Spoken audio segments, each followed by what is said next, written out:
انتہائی احترام و عقیدت کے ساتھ حضور سید المرسلین خاتم الانبیاء شفیع المذنبین رحمت للعالمین خاتم المعصومین راحت العاشقین صلی اللہ تعالی علیہ وآلہ واصحابہ وبارک وسلم کی بارگاہ میں اپنی غلامی کا ثبوت دیں اور جس طریقے سے میں پڑھا ہوں میرے ساتھ مل کر حضور دل کے ساتھ نذران محبت پیش کریں۔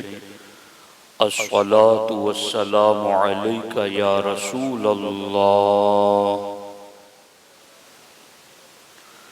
الصلاۃ والسلام علیک یا حبیب اللہ، الصلاۃ والسلام علیک یا نبی اللہ وعلی آلک واصحابک یا نور اللہ صلی اللہ تعالی علیہ وسلم۔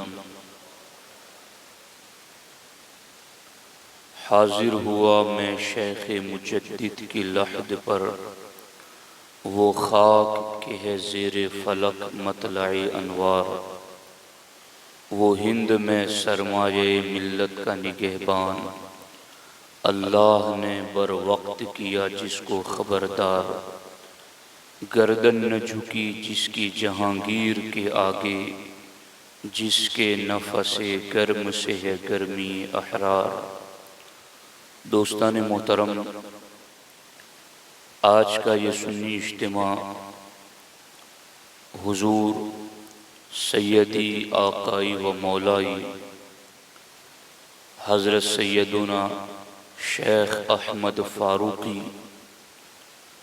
مجدد الف ثانی رضی اللہ تعالی عنہ کی یاد میں منعقد ہیں، اور آپ کی زندگی کے کچھ اہم اور ضروری نقوش اس سنی اجتماع میں آپ کے سامنے پیش کیے جائیں گے۔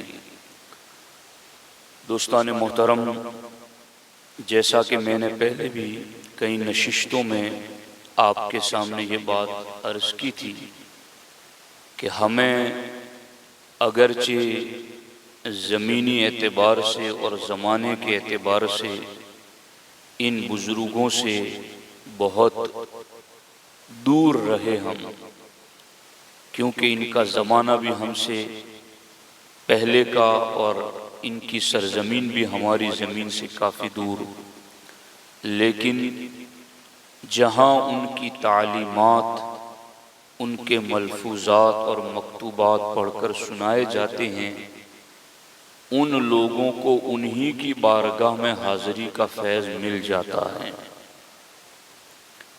تو آج میں اور آپ اگرچہ سرہند شریف کی سرزمین پر نہیں ہیں، دیادرہ مختار المساجد میں بیٹھ کر ان کی سیرت اور ان کے مکتوبات پڑھیں گے تو انشاءاللہ ان کے فیوز و برکات سے ضرور بہرہور ہوں گے۔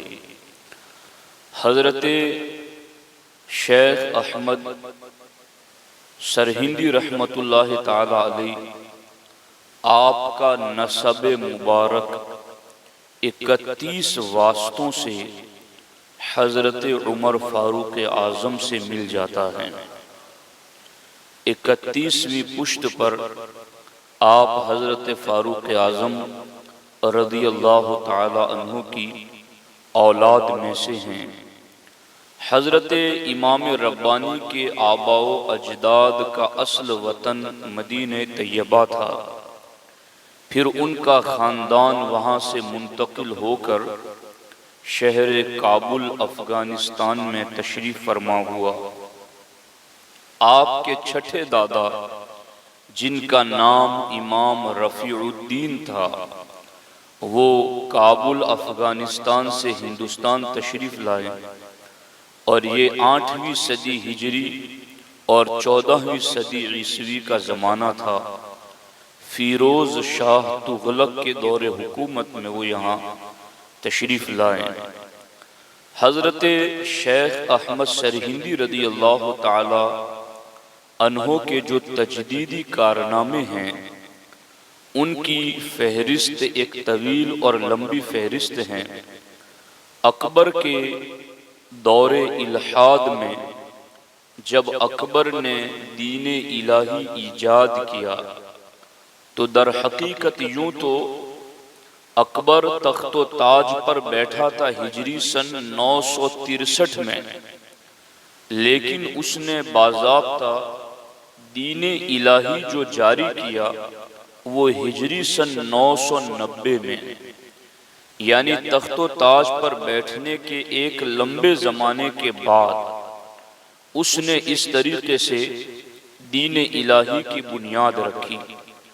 اور دین الہی میں کیا ہوتا تھا، چونکہ آپ نے علماء کی زبانی کئی مرتبہ یہ لفظ سنا ہوگا کہ اکبر نے دین الہی کی بنیاد رکھی، تو وہ دین الہی میں کیا کیا تھا؟ اس نے نظریہ توحید وجودی کی ایک غیر مبہم اور غیر واضح شکل جو مختلف ادیان اور مذاہب میں رائج تھی، یعنی آج آپ کسی ہندو کو بھی پوچھیں گے تو وہ بھی توحید کے حوالے سے کہ اللہ کو مانتا ہے، وہ کچھ نہ کچھ اپنی بات ضرور پیش کرے گا۔ اور نرنجن نراکار اس قسم کی باتیں وہ لوگ بھی کرتے ہیں کہ ایک ذات ایسی ہے جس کا کوئی آکار نہیں ہے۔ اس طریقے سے آپ کسی بھی مذہب کے بندے کو پوچھیں گے تو وہ کچھ نہ کچھ اعتبار سے اپنی بات ضرور کرے گا، حالانکہ ان کے سارے دیگر افعال اور ان کے سارے دیگر کام شرکیہ اور کفریہ ہیں، جس کی وجہ سے ان کے توحید کی بات اللہ کی بارگاہ میں قبول اور منظور نہیں ہے۔ تو چونکہ تمام مذاہب میں ایسی کوئی نہ کوئی آدھی ادھوری چھوٹی موٹی بات تھی، تو اکبر نے در حقیقت جین مذہب، ہندو مذہب، بدھ مذہب اور اس طرح کے تمام باطل مذہبوں کا ایک معجون مرکب تیار کیا، اور اس میں اسلام کے نظریے توحید کو برائے نام جگہ دی۔ ان تمام جین، بدھ اور ہندو مذہب اور اس کے علاوہ دیگر باطل مذہبوں کو ملایا نظریے توحید کی حیثیت سے، اور اسلام کے نظریے توحید کو محض رسماً اس میں داخل کیا۔ اس طریقے سے اکبر نے دین الہی کو آغاز کیا، اور در حقیقت یہ بات اگر آپ گہرائی کے ساتھ اس وقت کے حالات کا بھی مطالعہ کریں تو میں اپنی چھوٹی سوجھ بوجھ کے مطابق یہ دیکھ رہا ہوں کہ اس دور میں اکبر کو گمراہیت کے جو مشورے دینے والے تھے، تخت و تاج کے زیر اثر آ کر آج بھی ایسے لوگوں کی کمی نہیں ہے۔ ایسے لوگ آج بھی آپ کو نظر آئیں گے جو حکومت کی چمچہ گیری میں اور ان کی کاسہ لیسی اور خوشامدی میں اسلامی تعلیم اور اسلامی نظریات کو ذبح کر رہے ہیں۔ تو اب مجدد الف ثانی کے دور میں اکبر نے جو دین الہی ایجاد کیا تھا تو اس میں کن کن لوگوں کا رول تھا، چونکہ یہ بات بتانا اس لیے بھی ضروری ہے کہ کوئی کہتا ہے فلاں اتنے بڑے خاندان کا ہے، فلاں اتنے بڑے عالم کی اولاد ہے، فلاں اتنے بڑے پیر کا بیٹا ہے، اتنے اعلیٰ گھرانے سے تعلق رکھتا ہے، تو وہ کیوں کر ایسا ہو جائے گا؟ تو وہ ایسے ہی ہو جاتا ہے جیسے اکبر کے دین الہی میں ہو چکا ہے۔ اب یہاں اکبر کو جو گمراہیت کے مشورے دینے والے کون لوگ تھے؟ شیخ مبارک ناگوری، ابو الفیض فیضی، شیخ تاج الدین وغیرہ، ان لوگوں نے قرآن کی آیات اور احادیث کی من گھڑت تعویلیں کی، جس کو سن کر کے اکبر بھی حیران رہے، اور پھر اس کے بعد انہی کی غلط تعویلات اور غلط تشریحات کی وجہ سے اکبر کے دین الہی کی بنیاد رکھی گئی۔ ان میں کون کون مولوی شریک تھے، کون کون بڑے خانوادوں کے خاندانوں کے لوگ شریک تھے؟ ملا عبداللہ سلطان پوری نے حج کے اسقاط کا فتویٰ دیا کہ حج کرنا کوئی ضروری نہیں۔ ملا سعید نے داڑیاں منڈوانے کے سلسلے میں ایک حدیث گڑھ لی۔ بادشاہ کے لیے سجدہ تعظیمی کو جائز قرار دیا گیا۔ لا الہ الا اللہ اکبر خلیفۃ اللہ کلمہ پڑھنے کا حکم دیا گیا۔ سود کو حلال قرار دیا گیا، شراب کو حلال اور پاک قرار دیا گیا، 4 وقت سورج کی پرستش لازم کر دی گئی، مساجد کو مندروں میں تبدیل کر دیا گیا، نئی مسجدوں پر بننے پر پابندی لگا دی گئی اور پرانی مسجدوں کی مرمت کرنے سے روک دیا گیا، روزہ رکھنے کی ممانعت کر دی گئی، خنزیر کے گوشت کو جائز قرار دیا گیا، ماتھے پر کشکا لگانا، گلے میں زنار پہننا، غسل جنابت نہ کرنا، یہ دین الہی کا شعار تھا۔ ان ساری چیزوں کو انہی مولوی ملا لوگوں نے مل کر کے تیار کیا۔ تو ہر دور میں ایسے حکومت کی کاسا لیسی کرنے والے موجود رہے ہیں جنہوں نے تخت و تاج اور ارباب حکومت کو خوش کرنے کے لیے اس طریقے سے دین کو قربان کیا اور دین کی عظمتوں سے انہوں نے کھلواڑ کیا۔ لیکن یاد رکھنا کہ وہ میر جعفر و میر صادق وہ آج نہ رہے، لیکن وہ نشان عبرت ضرور بن گئے۔ اللہ نے اس دور میں بھی اپنے دین کو بچانے کے لیے مجدد الف ثانی کو پیدا فرما دیا۔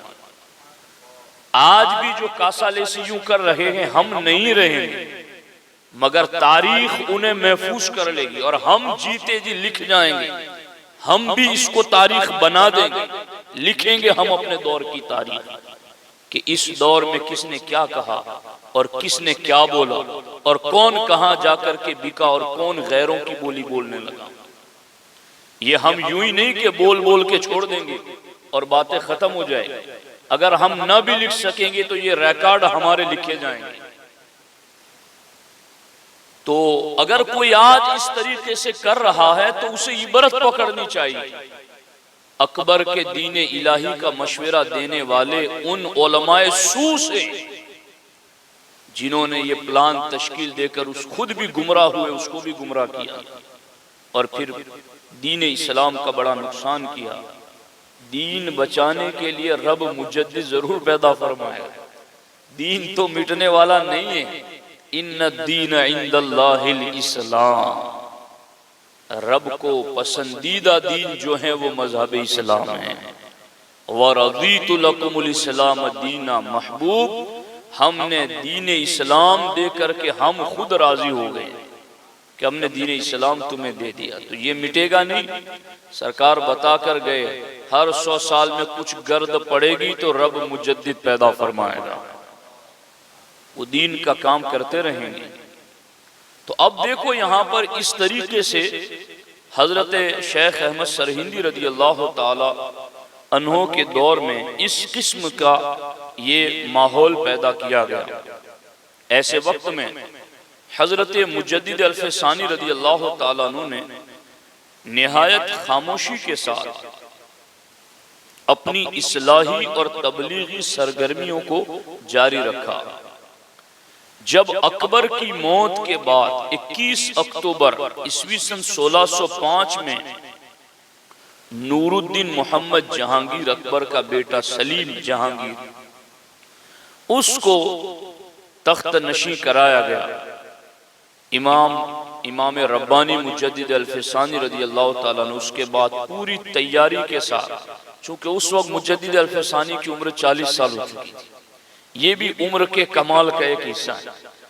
آپ اس کے بعد پوری تیاری کے ساتھ، عزم اور حوصلے کے ساتھ بالکل نکھر کر کھلے میدان میں آئے اور آپ نے اس وقت بے دینی اور بے راہ روی کو ظاہر کرنا شروع کیا، اکبری دور کی بدعات اور خرافات اور اسلام کو نقصان پہنچانے والی باتوں کا آپ نے رد کیا، یہاں تک کہ اکبر کا بیٹا سلیم جہانگیر جو اس کے بعد تخت نشین ہوا، حضرت مجدد الفسانی کی دعوت و تبلیغ کے زیر اثر آ کر کے ان ساری برائیوں سے توبہ کر کے آپ کا مرید بن جاتا ہے۔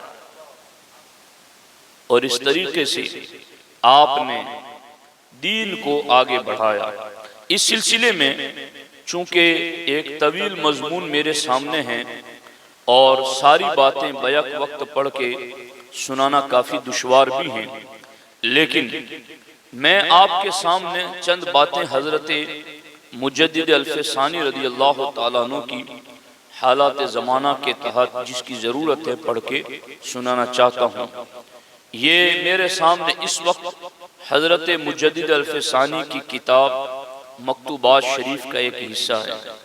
مجدد الفسانی صحابہ کرام کے حوالے سے ارشاد فرماتے ہیں، الا ترى ان اصحاب رسول اللہ صلی اللہ علیہ وسلم، بلکہ آپ نے پھر فرمایا پہلے، لا تعدل بالصحبت شیئا کائنا ما کان، اے سننے والے، اللہ کے رسول صلی اللہ علیہ وسلم کی صحبت کے برابر فضل و شرف کسی چیز میں نہیں ہے۔ اللہ کے رسول علیہ السلام کی صحبت سے زیادہ دین میں شرف اور کمال کسی چیز میں نہیں ہے۔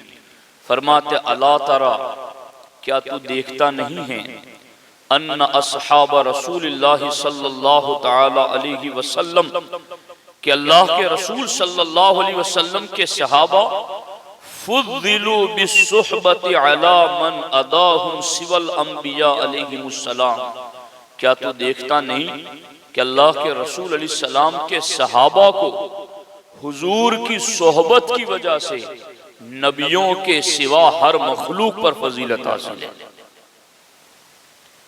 نبیوں کے سوا تمام انسانوں پر اللہ رب العزت نے صحابہ کرام کو صحبت رسول علیہ السلام کی وجہ سے عظمت اور شرف عطا کیا ہے۔ تو کیا تو دیکھتا نہیں کہ یہ کتنے بڑے شرف کی بات ہے؟ بلکہ یہاں پر انہوں نے اس بات کو بھی ذکر کیا کہ جب صحبت رسول علیہ السلام کی وجہ سے نبیوں کے سوا صحابی تمام انسانوں میں زیادہ بلند و برتر مقام حاصل کر لیتا ہے، تو پھر آپ نے کہا فلا جرم صار خطأ معاویہ خیرا من صوابہما ببرکت الصحبت، فرماتے ہیں اسی وجہ سے حضرت امیر معاویہ سے جو خطأ اجتہادی ہوئی حضرت مولا مرتضی امیر المؤمنین کے مقابل میں، تو ان کی خطأ اجتہادی حضرت اویس قرنی اور حضرت عمر بن عبدالعزیز کے درست فیصلوں سے افضل ہیں۔ یعنی آپ نہیں سمجھے، اویس قرنی کا نام سنا ہے؟ کتنی فضیلتیں بیان کرتے علماء کہ اللہ کے رسول علیہ السلام نے حضرت عمر اور حضرت علی کو بھیجا ان کے پاس، لباس دینا، میری امت کے لیے دعا کرانا، کرن میں میرا ایک عاشق رہتا ہے، اس کی یہ علامتیں ہیں۔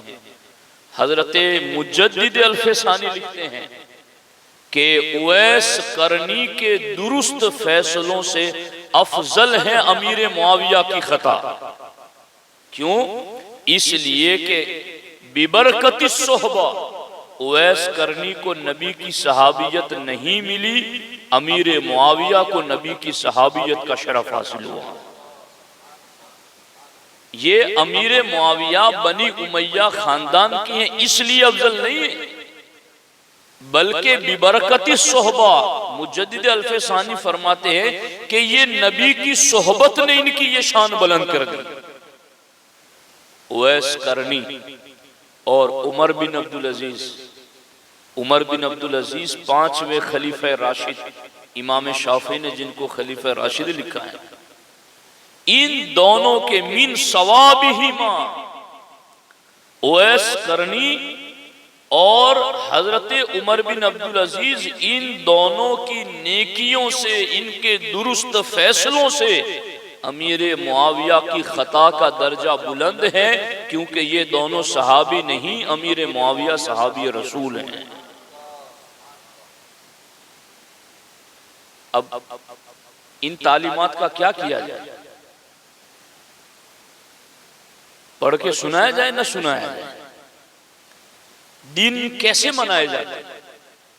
کون کیسے منا رہا ہے؟ میں نے بارہا آپ کو یہ چیز بتائی، آج پھر بتا رہا ہوں۔ کرامات سنی ماں کی گود سے ہی مان کے پیدا ہوتا ہے۔ سنی ماؤں نے دودھ ہی میں ولیوں کی کرامات کے سامنے سر جھکانے کا سلیقہ سکھا دیا، اس کا انکار نہیں، مگر صرف جلسوں میں کرامتیں ہی سنائی جائیں، آگ لگی ہوئی کو وہاں پانی نہ دیا جائے، آگ کو نہ بجھایا جائے، قوم بدعقیدگی کی کنویں میں دھڑا دھڑ گر رہی ہو، جس کو علم بھی ہو کہ کیسے بچایا جائے وہ نہ بچائے، تو پھر یہ غور کا مقام ہے۔ یہ میں بلا وجہ باتیں نہیں کر رہا ہوں، حالات دیکھ کے، سوچ سمجھ کے، جان بوجھ کے بول رہا ہوں۔ کیوں؟ ببرکت الصحبت، شرف صحبت کی وجہ سے اللہ نے ان کو یہ مقام دیا ہے۔ بلکہ آگے فرماتے ہیں اللہ اکبر اللہ اکبر اللہ اکبر، لما ان ایمان ہؤلاء الکبراء صار بالصحبت شہودیا برؤیتہ صلی اللہ علیہ وسلم۔ مجدد پاک فرماتے ہیں کہ یہ بڑے بڑے صحابہ، امیر معاویہ ہو، حضرت ماں عائشہ صدیقہ ہو، حضرت عمرو بن العاص ہو، یہ بڑے بڑے صحابہ، ان کا ایمان نبی کی صحبت کی وجہ سے آنکھوں دیکھا ایمان تھا، شہودی ایمان۔ ہم تو اللہ کو تو دیکھ ہی نہیں سکتے دنیا میں، مگر صحابہ کرام نے سرکار کو تو دیکھا، کھلی آنکھوں سے دیکھا، وحی کو اترتے ہوئے دیکھا، معجزات کو دیکھا، قرآن کو آتے ہوئے دیکھا۔ ان ساری چیزوں کی بنیاد پر صحابہ کا ایمان شہودی ایمان ہو گیا، اور سرکار کی صحبت کی وجہ سے نبیوں کے علاوہ تمام انسانوں میں رب نے نبی کے صحابہ کو افضل مقام عطا فرمایا۔ یہ مجدد الفسانی کی تعلیمات ہیں۔ اب اس سلسلے میں مزید دو چند باتیں میں آپ کے سامنے اسی حوالے سے رکھنا چاہتا ہوں کہ حضرت مجدد الفسانی رضی اللہ تعالی عنہ کی تعلیمات اہل بیت اطہار کے حوالے سے اور بد مذہبیت سے اپنے آپ کو بچانے کے حوالے سے کیا رہی ہیں، اور مجدد الفسانی رضی اللہ تعالی عنہ نے کس طریقے سے دین پر پہرا دیا اپنی تعلیمات کے ذریعہ، اور آج ان تعلیمات کو ہم کیسے نافذ کر سکتے ہیں اور کیسے عملی جامہ پہنا سکتے ہیں۔ اس سلسلے میں حضرت مجدد الفسانی رضی اللہ تعالی عنہ فرماتے ہیں کہ اہل بیت اطہار رضوان اللہ تعالی علیہم اجمعین سے پیار کرنا یہ دین کے فرائض میں سے ایک فرض ہے۔ مکتوب نمبر 266 جلد نمبر 1 میں مجدد پاک فرماتے ہیں کہ اللہ کے رسول علیہ السلام کے اہل بیت کرام کے ساتھ محبت کا فرض ہونا یہ نص قطعی سے ثابت ہے۔ یعنی یہ اہل بیت سے پیار کرنا ایسا نہیں کہ نفلی نماز کی طرح ہو کہ نفل پڑھا تو چل جائے گا، نہیں پڑھا تو کوئی بات نہیں، نفلی صدقے کی طرح ہے، دیا تو دے دیا، نہیں دیا تو آپ سے کوئی سوال نہیں ہوگا، نہیں۔ مجدد پاک فرماتے اہل بیت اطہار سے پیار کرنا یہ دین کے فرائض میں سے ایک بنیادی فرض ہے، اور یہ قرآن کی نص قطعی سے ثابت ہے۔ تو آپ دیکھو مجدد پاک کے پاس ترازو کیسا ہے۔ اہل بیت کی بات آئی تو بھی ان کی محبت کو دین کے فرائض میں سے فریضہ قرار دیا. اور صحابہ کرام کی بات آئی تو یوں نہیں کہ گو میں بات کر کے چلے جائیں، کہ گول مول بات کر لیں کہ بس نام لوں گا تو کوئی خفا ہو جائے گا. نہیں، نام لیا اور اویس قرنی اور عمر بن عبدالعزیز کو مقابل میں رکھ کر کے کہا کہ ان کے درست فیصلوں اور ان کی پوری زندگی کی نیکیوں سے امیر معاویہ کی خطہ اجتہادی افضل ہے. تو اگر آج خطیب صاحب ہو، مولانا صاحب ہو، امام صاحب ہو، تو مجھے پتہ نہیں اگر ایسے اکابرین ہماری پشت پر ہو تو ہمیں کیا خوف ہے. ہمیں تو سینہ تان کے پڑھنا چاہیے اور ان کی باتیں سنانی چاہیے، اور امام کا وہ شعر پھر پڑھنا چاہیے، کیسے آقاؤں کا بندہ ہو رضا، بول بالے میری سرکاروں. یہ تعلیمات پڑھو پھر یہ شعر پڑھو تو اس کا حق ادا ہو. اب خیر میں اس پر مزید تبصرے کروں گا تو اور کچھ اقوال وہاں تک میں سنا سکتا ہوں. مجدد الفسانی مقتول نمبر 69 جلد اول میں ارشاد فرماتے ہیں کہ دیکھو سنیوں، سنی رہنا کتنا ضروری ہے. جی اللہ اکبر. فرماتے ہیں نجات آخرت کا حاصل ہونا، یاد رہے گا نا آپ لوگوں کو، نجات آخرت کا حاصل ہونا صرف اسی پر موقوف ہے. کس پر؟ کس پر نجات ہو؟ کیا کریں گے تو نجات؟ صرف اسی پر نجات ہے آخرت میں. کس پر؟ کہ تمام افعال، افعال مانے کام، اقوال مانے باتیں، تمام افعال و اقوال و اصول و فروع میں اہل سنت کی پیروی کی جائے. اور صرف یہی ایک گروہ جنتی ہیں. لوگ کہتے ہیں ہم کو کیسے پتا چلے کہ ایک ہی جنتی ہیں؟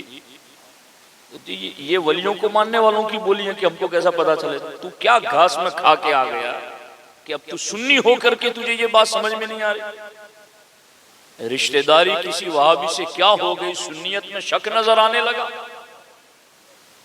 یہ ہے ولیوں کو ماننے والے سنی. مجدد پاک فرماتے ہیں آخرت کی نجات صرف اسی پر موقوف ہے. تمام کام بھی، تمام باتیں بھی، اصول اور فروع میں صرف اور صرف اہل سنت و جماعت کی پیروی کرے، کیونکہ یہی گروہ جنتی گروہ ہے.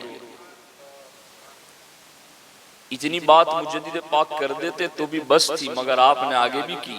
چونکہ مجدد جو ہوتا ہے نا، مجدد کا منصب فاریق کا ہوتا ہے. فاروق مجدد فرق کرتا ہے، حق باطل میں چھانٹ چھٹائی کر دیتا ہے. آپ نے کہا اہل سنت و جماعت کے سوا جس قدر فرقے ہیں سب جہنمی ہیں. اور آگے کیا لکھتے ہیں؟ آج اس بات کو کوئی جانے یا نہ جانے، کل قیامت کے دن ہر ایک شخص اس بات کو جان لے گا، مگر اس وقت کا جاننا کچھ نفع نہ دے گا. یہ ہم سنا رہے ہیں آپ کو. ہم مجددین کے کارکن، ان کے غلام، ان کے خادم، ان کی باتیں آپ تک پہنچا رہے ہیں. کل یہ نہ کہنا کہ اب ہم تو کس کو جہنمی فرقہ مان لے اور ہمارے پاس تو علم نہیں ہے. تو جن کے پاس علم تھا ان کی تو مانو. مجدد اللہ نے رکھے ہی اس امت میں اس لیے ہیں کہ ہر ایک کو ہر بات کی سوجھ نہیں ہوتی. اب دیکھو آگے فرماتے ہیں محض زبان سے کلمہ شہادت پڑھ لینا مسلمان ہونے کے لیے ہرگز کافی نہیں. محض زبان سے کلمہ پڑھ لینا مسلمان ہونے کے لیے ہرگز کافی نہیں. تمام ضروریات دین کو سچا ماننے اور کفر و کفار کے ساتھ نفرت و بیزاری رکھنے سے آدمی مسلمان ہوگا. کلمہ بھی پڑھتا ہے، ضروریات دین میں سے کسی ضرورت دینی کا انکار بھی کرتا ہے. مجدد پاک فرماتے وہ لاکھ کلمہ پڑھتا رہے وہ مسلمان نہیں ہوگا. اب یہ جتنے بھی اہل سنت کے سوا فرقے ہیں، ہر فرقہ کسی نہ کسی ضروریات دین میں سے ایک کا انکار کر رہا ہے. اللہ اکبر، اللہ اکبر، اللہ اکبر۔ ایک ایک مکتوب گھنٹوں گھنٹے گفتگو کا متحمل ہے۔ آگے فرماتے مکتوب نمبر 266 میں کہ اب یہ نا، یہ مناجی لوگ آج کثرت کے ساتھ یہ باتیں کر رہے ہیں کہ ہم پیار کی بات کرو، دشمنی کی بات مت کرو۔ جی پیار کی بات کرو، نفرت کی بات نہ کرو۔ تو لا الہ الا اللہ بھی نہیں پڑھ سکے گا، کیسے پڑھے گا؟ سارے جھوٹے معبودوں کو رد کر کے تو ایک کو مانتا ہے، تو جو مورتیوں کو پوج رہا ہے وہ تجھ سے راضی ہو جائے گا؟ اللہ اکبر۔ مجدد پاک کیا فرماتے ہیں؟ یہ مجدد پاک ہے نا، الف ثانی کے مجدد ہے، یعنی دوسرے 1000 سال کے مجدد۔ الف ثانی 1000 سال حضور کے وصال کو گزرے، اس 1000 سال کے سیرے پر وہ پیدا ہوئے، اور پوری دنیا کے سلف صالحین نے مانا کہ صرف 100 سال کے مجدد نہیں، الف ثانی دوسرے 1000 سال کے مجدد۔ یہ ان کی تعلیم ہے۔ کیا فرماتے ہیں؟ جب تک اللہ جل جلالہ اور رسول اللہ صلی اللہ علیہ وآلہ وسلم کے دشمنوں کے ساتھ دشمنی نہ رکھی جائے، اس وقت تک اللہ و رسول کے ساتھ محبت ہو ہی نہیں سکتی۔ اللہ رسول کے ساتھ محبت اسی وقت ہوگی جب اللہ رسول کے دشمنوں کو دشمن مانے۔ اب اللہ کے ساتھ محبت بھی، دشمن کے ساتھ بھی یاری۔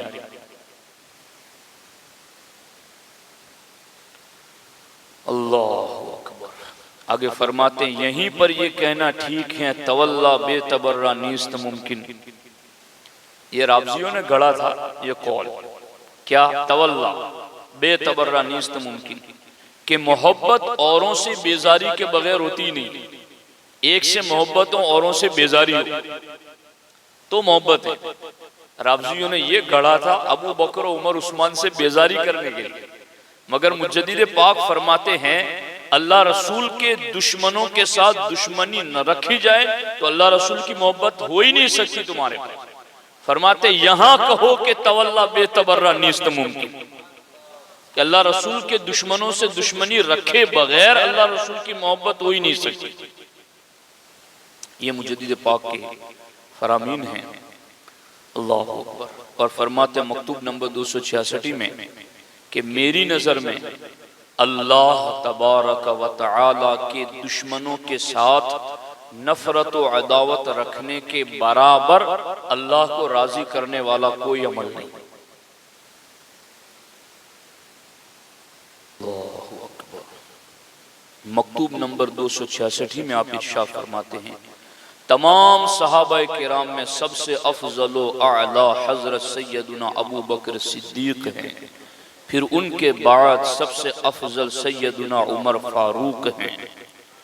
یہ حضرت مجدد الف ثانی رضی اللہ تعالیٰ عنہ فرماتے ہیں یہی اہل سنت کا مذہب ہے۔ حضرت عمر کے بعد تمام صحابہ میں سب سے افضل حضرت سیدنا عثمان غنی ہیں، پھر ان کے بعد تمام امت میں سب سے افضل حضرت سیدنا مولا علی رضی اللہ تعالی عنہ ہیں۔ اللہ اکبر۔ تو یہ تعلیمات ہیں مجدد الف ثانی رضی اللہ تعالیٰ عنہ کی۔ ابھی مجھے ایک دوسری جگہ بھی پہنچنا ہے، انشاءاللہ پھر کبھی ہم حضرت مجدد الف ثانی کے مکتوبات پر تفصیلی سیر حاصل گفتگو کریں گے۔ تو دوستان محترم، حضرت مجدد پاک کا بہت بڑا احسان ہے کہ جب حکومت دین بدلنے میں لگی تھی، اس مرد قلندر امام ربانی نے جیل کی قید بھی برداشت کی، تکلیفیں بھی اٹھائی، آپ نے اپنا وطن بھی چھوڑا، گھر بار بھی چھوڑا، بہت ظلم کیے گئے مجدد پاک پر، لیکن اس کے باوجود بھی آپ نے دین پر استقامت کے ساتھ ڈٹ کر کے دین اسلام کی تعلیمات اور عظمت پر پہرا دیا۔ اللہ تعالیٰ ان کے مرقد پرنور پر کروڑہا رحمت نازل فرمائے، اور اللہ تبارک و تعالی ہمیں ان کی غلامی میں زندہ رکھے، اور اللہ انہی کی غلامی میں میرا آپ کا حشر فرمائے۔ السلام علیکم ورحمۃ اللہ وبرکاتہ۔